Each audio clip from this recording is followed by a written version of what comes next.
Hello, elementary school students across America and on United States military bases around the world.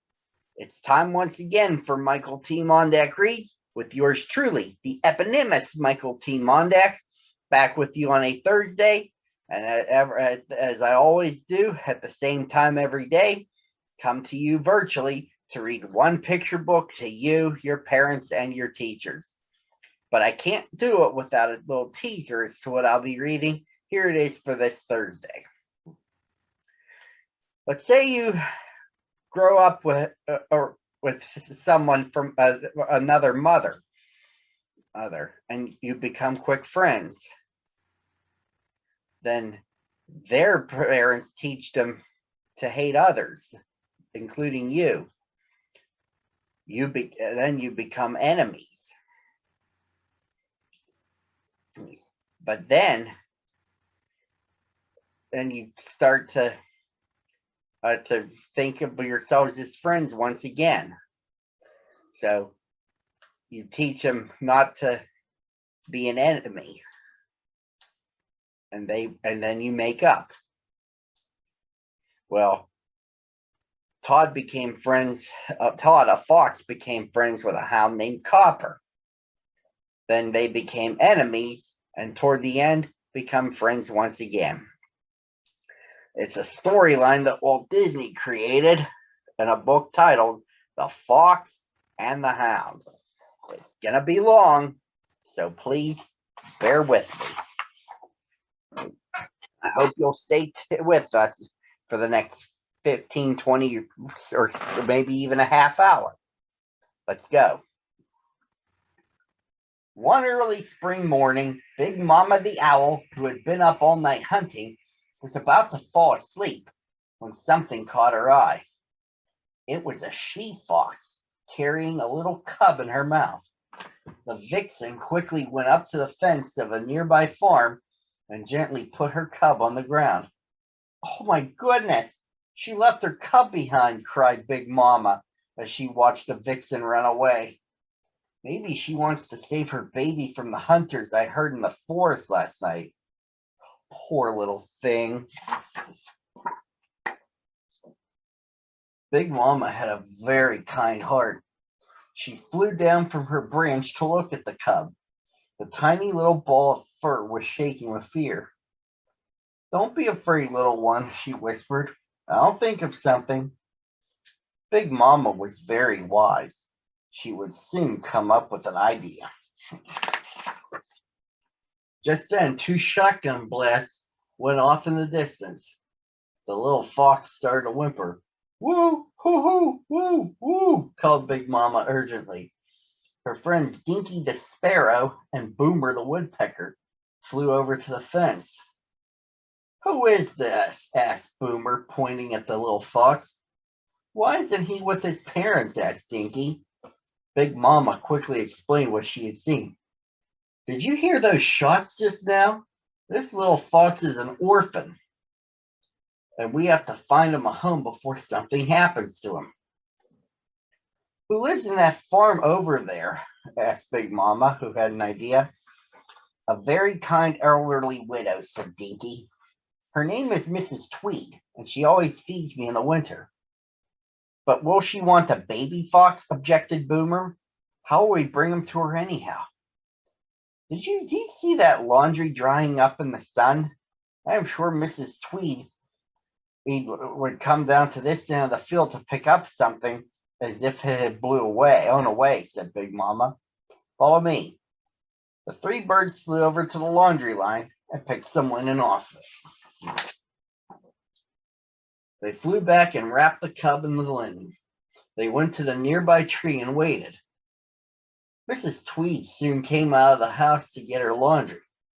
She was a little surprised that her tablecloth had blown away because there was no wind that morning. She went to pick it up, as Big Mama had said she would, and gasped when a tiny ball of red fur rolled out into the field. "Oh, little baby fox," she cried as she picked up the frightened animal. "Have you been abandoned? I'll take care of you." She carried the cub into the house while Big Mama, Dinky, and Boomer looked on, pleased that their plan had worked. Inside the house, Mrs. Tweed prepared a bottle of milk, and holding the cub like a baby, she fed him. Since you found your way into my field and my tablecloth, I shall keep you, decided the kind old lady. Your name will be Todd. With that, she gave her new friend a hug. Across from Mrs. Tweed's farm lived a hunter named Amos Slade. The day Mrs. Tweed found Todd, Amos Slade brought back a little surprise for his old friend Hound Chief. Here is a friend and student for you, said Amos, handing him a mysterious bag. I trust you will take care of him and teach him how to hunt. His name is Copper. Copper was an adorable little puppy. What am I going to do with a puppy? Growled the grumpy Chief. Chief was a courageous hunting hound. He had hunted for Amos Slade for many years, and he was very proud of the many hares, quails, pheasants, and foxes he had helped his master catch. Chief felt important. What would a silly little puppy like Copper amount to? You better obey me, growled Chief, looking mean. The little puppy licked the big dog on the nose. Well, as long as you obey me, added Chief, softening up, everything should work out. Copper had already won the big old hound's heart. Time went by. Todd grew a little stronger and a little bigger every day, and so did Copper. One morning, when he could not find Big Mama, Dinky, and Boomer to play with, Todd ventured onto the farm into the woods. He was busy sniffing at all the exciting new scents when all of a sudden he ran into Copper, who was also out sniffing. Oh, great! Someone to play with, thought Todd, and he politely said hello. It's a funny-looking dog, thought Copper, but he looks friendly, so he said hello back. Soon the fox and the hound were very good friends. They romped through the woods, chased each other down paths, and jumped into a pond together. Splash! They could not stop laughing. When it was time to go home, they vowed to spend every day together.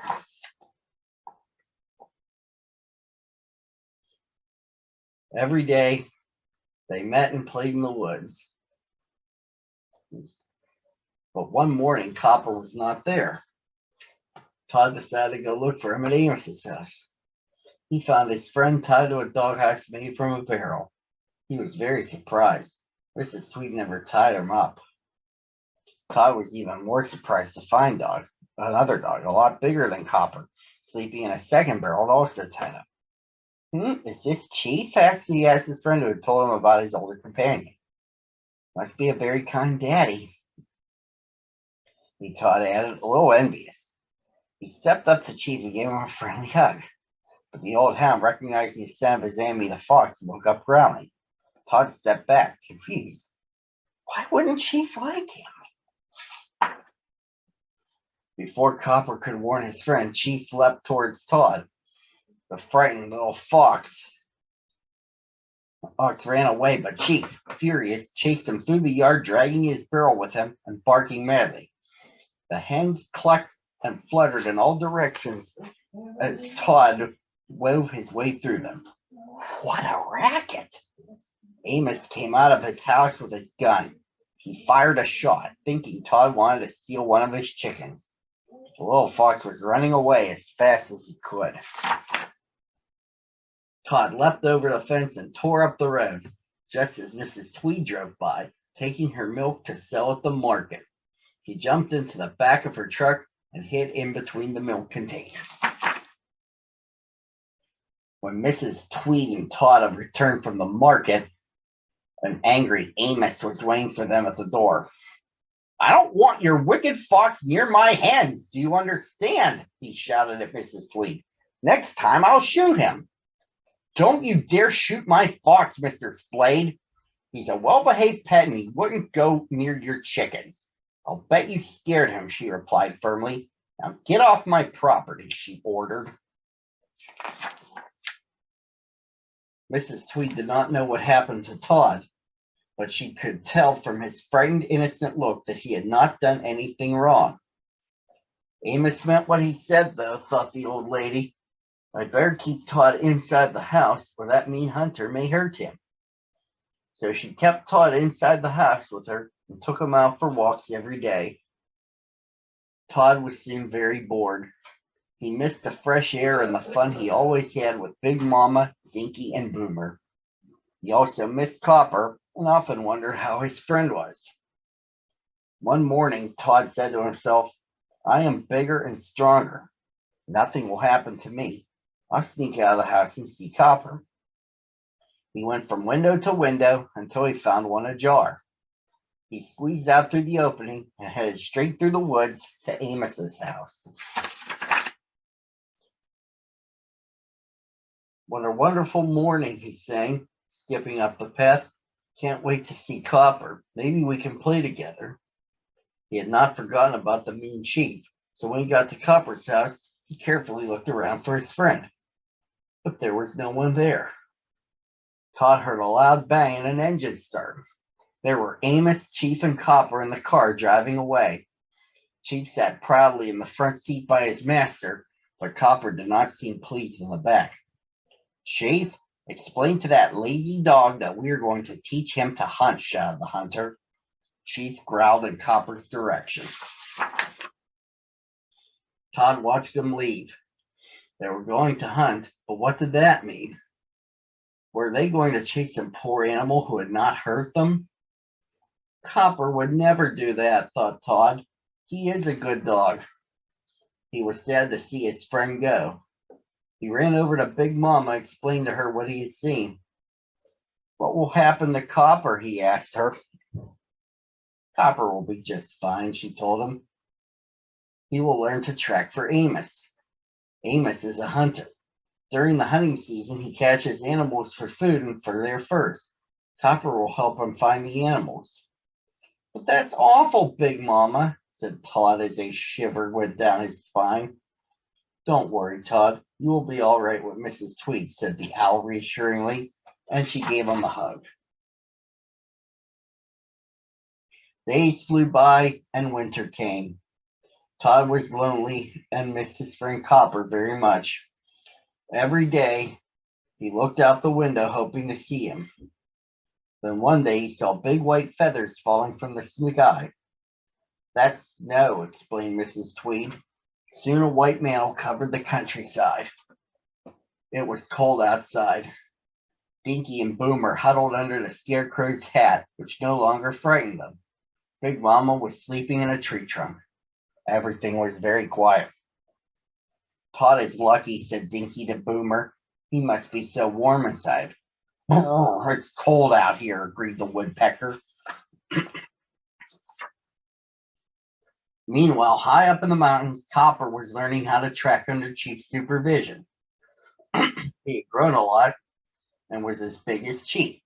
He felt the urge to hunt and had learned to recognize all different kinds of scents. Chief was very proud of his students' progress, and Amos was pleased as well. Copper will make a wonderful hound. The next hunting season will be very good, Amos told himself. Winter slowly gave way to spring, and the leaves grew back on the trees, tender and green. Flowers sprang up in the fields, and birds chirped in the countryside. Todd had also grown a lot through the winter, and he had become a very handsome fox. The first day Mrs. Tweed let him out, he ran to his friends Big Mama, Dinky, and Boomer. How tall you are, squeaked Dinky. And how good looking too, added Boomer. And to think he was only a little ball of fur a few months ago, said Big Mama proudly. All of a sudden, a loud rumbling noise broke the country silence. Todd ran to see Amos, Chief, and Copper driving up the road. This time, Copper sat in the front next to his master, and Chief was in the back. Yay, Copper is back, cried Todd with joy. I'll go see him tonight. Watch out, Todd. Copper is a grown hound now. He's learned how to hunt, warned Big Mama. Don't worry, Big Mama. I'll be very careful, replied Todd confidently. I'll wait until Chief is sound asleep to see Copper. That night, after Mrs. Tweed had gone to bed, Copper slipped out of the house. He ran over to Amos's house. Copper immediately recognized his old friend, but he was not happy to see him. You have to go, Todd. I am a hound now, and I hunt foxes. You're not safe here, he warned the fox. But I'm not just any fox, Copper. I'm your friend, protested Todd. I'm sorry, but I can't be your friend anymore. I can't help it. I was born to hunt your kind. That's the way it is, said the hound firmly. Todd was very disappointed. He could not understand why Copper did not want to be his friend anymore.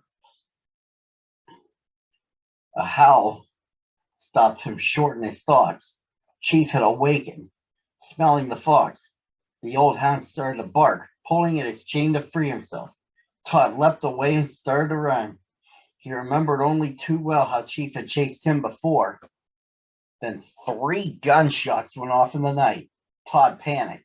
Amos would shoot him if he saw him. All of a sudden, he remembered how angry the hunter had been at him. The fox zigzagged through the field, running as fast as he could. Todd was so afraid that he lost his way. He climbed a little hill and skidded down a slope. Quickly, he slipped underneath a pile of lumber next to some railroad tracks. He was panting and shaking with fear when Copper came up to him. Amos and Chief are coming after you. Run that way, said the hound, pointing up the tracks to a bridge. I've led them the other way. I don't want them to find you. Good luck. With that, Copper left. Todd was happy that Copper was his friend after all. He ran up the railroad tracks as his friend had told him, with lightness in his heart. But a nasty surprise awaited him at the bridge. Chief had not been fooled by Copper's diversion, and when he saw Todd, the hound started to bark triumphantly. All of a sudden, a thundering sound shook the bridge. A train was coming at high speed. Todd instinctively flattened himself between the rails, but Chief was not so lucky. He desperately tried to jump aside, but fell off the bridge into the ravine below. Todd was terrified as the train passed over him, but the train went by and he was not hurt. The fox slowly made his way to Mrs. Tweed's farm, hoping that Chief would be all right. On the way home, he thought, Big Mama was right. This is a dangerous world for a fox to live in, but she was wrong about Miss Copper. He is my friend after all. The thought cheered him up, but Copper, who had found Chief in the ravine, was filled with anger and confusion. As he licked his friend's wounds, waiting for Amos to fetch them, he started to blame Todd for the accident. I will avenge you, he told Chief. I won't allow Todd to hurt you like this again. He's a fox, and I hunt foxes. They're not my friends. Why did I ever let him get away? When Todd came back to the house, he slipped into his foster mother's arms for comfort. She soon found out where Todd had been. Someone was banging on the front door. It was Amos, and he was very mad.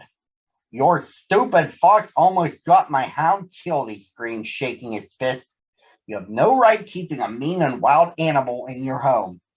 Mr. Slade, you are mean and wild. Leave my fox alone, shouted back Mrs. Tweed. Good night. The hunter walked away, swearing revenge. Mrs. Tweed was disturbed by what Amos had said. I am sure Todd wouldn't hurt a soul, she thought, but Todd is a fox, and foxes are supposed to live in the woods, not on farms. I can't keep him inside the house all the time. He needs to roam in the forest. That's in his nature. What should I do? Mrs. Tweed wanted 2 things. She wanted Todd to stay alive, and she wanted him to be happy. She decided to take him to a wildlife sanctuary nearby. No one was allowed to hunt animals there, and Amos would have to leave Todd alone. Next morning, she brought her little friend there, took off his collar, and said goodbye. Now be good, she told him. I hope you make a lot of friends in the woods. And don't be sad. You'll be very happy here. After Mrs. Tweed had gone, Todd felt very sad. He couldn't understand why he had been taken away from his friends and his home. What will I do now? He thought sadly as he walked into the strange forest. Amos Slade watched Mrs. Tweed come back from the wildlife sanctuary alone. He could not see Todd anywhere. Slyly, he went up to the farm. Where is Todd? He asked the old lady. Todd won't bother you any more, said Mr. Slade. I've taken him to a wildlife sanctuary, she replied unhappily. Amos ran back home. That wicked fox won't get away, he thought. Well, I can't hunt in the sanctuary, but I've got an idea. He took out some tools and made a trap as Copper looked on. We'll catch that fox with this, Copper, he told his hound. He'll step into this and snap. He'll close on his leg. Wait till Chief sees this. The old hound was resting with his hurt leg in a bandage. Copper snarled his approval. Meanwhile, in the wildlife sanctuary, Big Mama was very busy looking for Todd. The owl had found out what had happened from Dinky and Boomer, and she was very worried. What would happen to Todd? He did not know how to survive in the forest because he had always lived on the farm. She looked and looked but could not find him. Then she ran to a beautiful she-fox. Her name was Vixie. Have you seen a handsome and kind fox around? Big Mama asked her. No, I haven't, replied Vixie, but I'll help you find him if you'd like. So Big Mama and Vixie set out to find Todd. Todd was not very far away. He had spent up the night curled up in the curve of a branch, as he had seen Big Mama do. But it wasn't very comfortable, and he had not slept very well. He was having miserable thoughts. When he turned around to get more comfortable, he slipped off the branch and landed right on top of a badger who was coming out of his burrow. Ouch! Go home, snarled the badger. I wish I could, but I don't have a home anymore, said Todd politely. Well, you can't stay with me, snorted the unfriendly animal. Todd sadly walked away, longing for his friends. Where will I go now, he thought. There must be a place for me to live. How I wish I were back at the farm. He followed a path through the woods, dragging his tail on the ground. It was Big Mama who saw him first. Look, Vixie, there he is, cried the owl, relieved. Vixie let out a gasp. She had not expected Todd to be so handsome. Todd heard her cry and turned around, hoping to see a friendly face. When he saw the lovely she-fox, his face lit up. Wow, he thought. How beautiful she is. Then he saw Big Mama. What a surprise. Big Mama? Is that really you? He cried. The owl gave him a big hug. I am so happy to have found you, she said. This is Vixie. I hope you can become good friends. Todd blushed. He had already fallen in love. Vixie could tell that Todd was very hungry. She volunteered to take him to a stream and teach him how to fish. Big Mama called, woo, hoo, hoo, woo, woo, for Dinky and Boomer, who had also been looking for Todd. They came flying and congratulated Big Mama on finding their friend. The owl introduced them to Vixie. Isn't she beautiful? Whispered Dinky to Boomer. Yes, she is, and Todd seems to think so too, giggled Boomer as he watched the two foxes fishing. What a handsome couple they make, he added. By the afternoon, Amos was ready to catch Todd. He had made 3 traps. He used pliers to cut open the barbed wire that surrounded the wildlife sanctuary, snickering with anticipation. Copper was with him, and he ordered his hound to find Todd's track. Copper put his nose to the ground. Within minutes, he had found Todd's scent. The track led him to a tree. Amos laid the traps on the path by the tree and covered them with leaves. Good work, Copper, he congratulated his hound. If that fox has been here once before, He'll be back. Let's wait for him. The hunter and the hound settled behind a hillock. A short time went by and they heard some noise. Amos and Copper looked over the hump. Todd and Vixie were further up the path, sitting side by side. They were saying goodbye to each other. Big Mama, Dinky, and Boomer had left earlier so the two foxes could be alone. Can I see you tomorrow? Asked Todd shyly. Vixie nodded yes. She was very happy.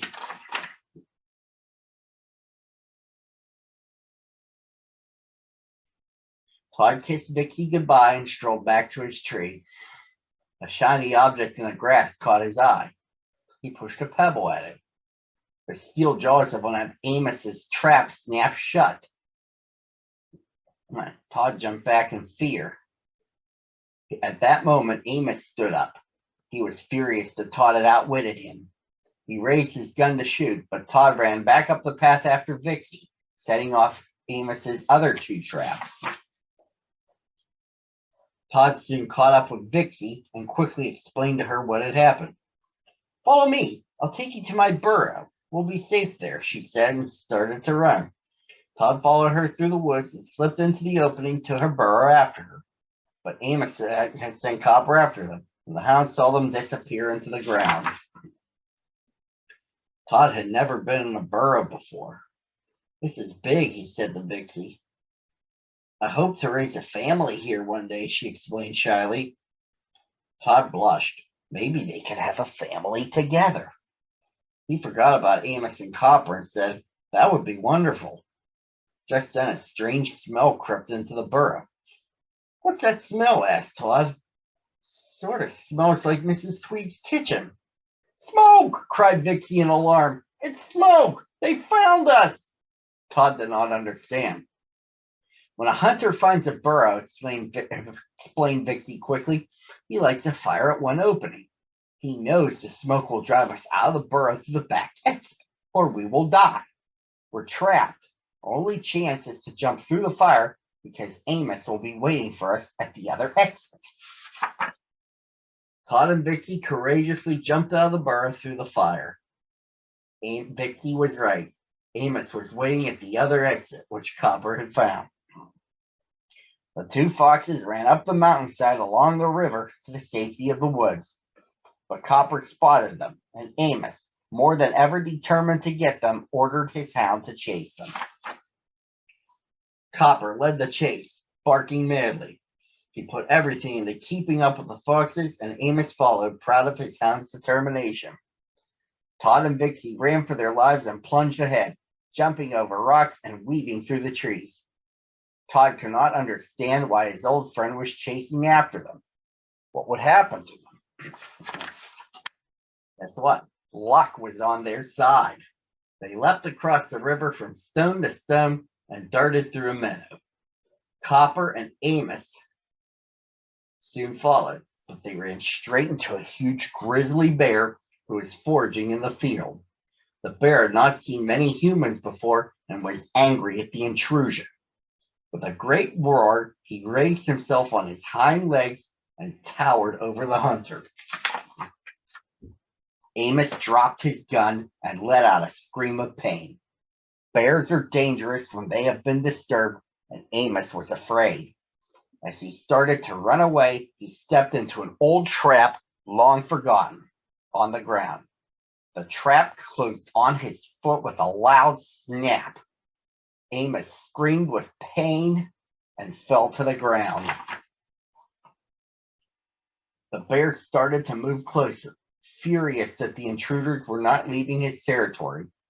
Amos desperately tried to get the trap off his foot. Copper bravely stood between his master and the wild animal, barking and growling. But the bear was not afraid. When Copper attacked, he swept the dog off the ground with his huge paw. Amos screamed again, hoping to scare the bear away. But the grizzly, satisfied that the hound had lay unconscious, turned toward the hunter again. When Todd heard Copper's barking and Amos's screams, he stopped. Vixie, listen! I think something awful is happening to Copper and Amos, he said, alarmed. I must go back and find out. Vicky was surprised. How can you be so concerned with them after they tried to kill us? We're lucky to be alive. I think we must get as far away as we can. I can't, Vicky. You go ahead. I can't abandon Copper. He was my friend, said Todd, and he headed back to the meadow. Be careful, called Vicky after him. When Todd reached the meadow, he was horrified. An animal 10 times larger than Copper loomed over his friend.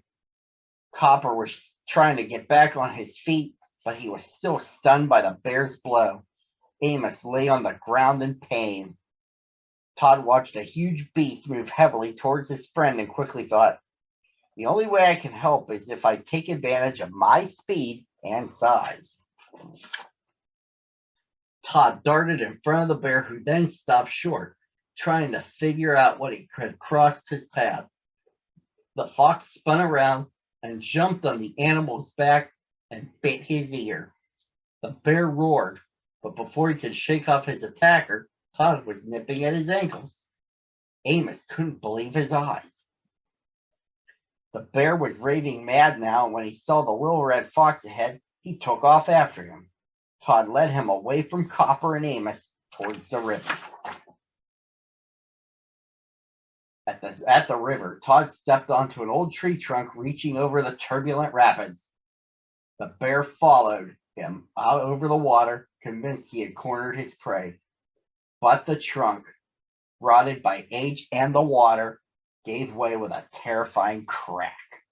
Both the bear and the fox plunged into the torrent below. The bear crashed into the water with a bellow and fell silent. Todd swam to the bank and hoisted himself onto the ground. He was exhausted. When he looked up, Amos loomed over him with a shotgun aimed at him. Todd stared back in disbelief. He had saved the hunter's life. Would Amos shoot him after all? The fox was too exhausted to run. He sat still, resigned to his fate. Just as Amos was about to fire, Copper jumped in front of his friend. He was grateful that Todd had so courageously saved their lives. If Amos shoots you, he will have to shoot me too, said the Hound to his friend. Copper looked up at his master and let out a little bark. Amos was confused. He thought a minute, then lowered his gun and said, Copper, you're right. Your friend should go free. Thanks for saving us, little fox. With that, he turned and walked away. The animals breathed a sigh of relief. Todd followed Copper to the edge of the forest. He was happy that they were friends again. Goodbye, Copper, he said. I must run and go find Vicky. Goodbye, Todd, and thank you, called the Hound after him. When Amos left the sanctuary, he headed straight to Mrs. Tweed's farm. She was very surprised to see him. You were right, Mrs. Tweed, he told her. Your fox is awful nice. He explained to her everything that Todd had done. The old lady beamed with pride. She was happy to know that Todd was safe. Shall I take care of your foot? She volunteered. Amos was delighted. He was beginning to like the widow, after all. Amos and Mrs. Tweed became very good friends. Chief's wounds healed with time, and the old Hound forgave Todd that after he heard that the fox had saved his master's and Copper's lives. And I thought all foxes were bad, he would say in disbelief. Copper often thought of his brave friend and wondered how he fared in the woods. Todd and Vixie were very happy together. They often sat on a cliff overlooking the valley and wished their friends below much happiness. Do you know what the two most beautiful things in the world are? Todd once told Vixie. Love and friendship. She agreed. And that, boys and girls, is where the story comes to its conclusion. I know it was a long one, but I'll be back with you again on Friday at the same time on the same channel. Bye-bye for now.